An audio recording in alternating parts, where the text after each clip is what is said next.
India के युवा क्या कर रहे हैं? वो साइंस के साथ साथ अध्यात्म की ओर भी बढ़ रहे हैं। तभी तो 200 साल के बाद काशी की पवित्र धरती पर वो हिस्ट्री रिपीट हो गई जिसकी कल्पना करना भी बड़ा कठिन है।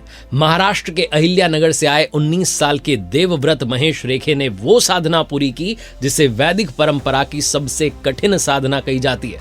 शुक्ल यजुर्वेद माध्यन्दिनी शाखा के 2000 मंत्र, 50 दिनों का तप, दंड क्रम वेद पाठ का सबसे जटिल, सबसे कठिन रूप होता है। दंड क्रम जहां मंत्रों को सीधा और उल्टा दोनों क्रम में बिना एक भी स्वर दोष, बिना एक भी उच्चारण की त्रुटि के बोलना पड़ता है।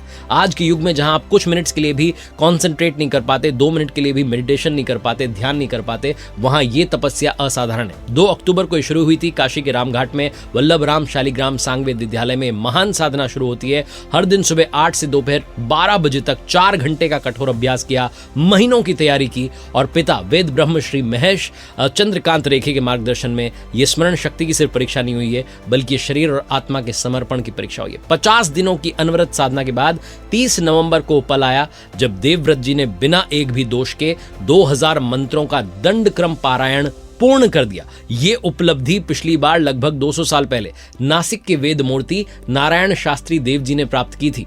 आप सोचिए 200 साल के बाद में इतिहास दोहराया गया है। प्रधानमंत्री जी ने भी कहा है कि आने वाली पीढ़ियां इन्हें याद रखेंगी।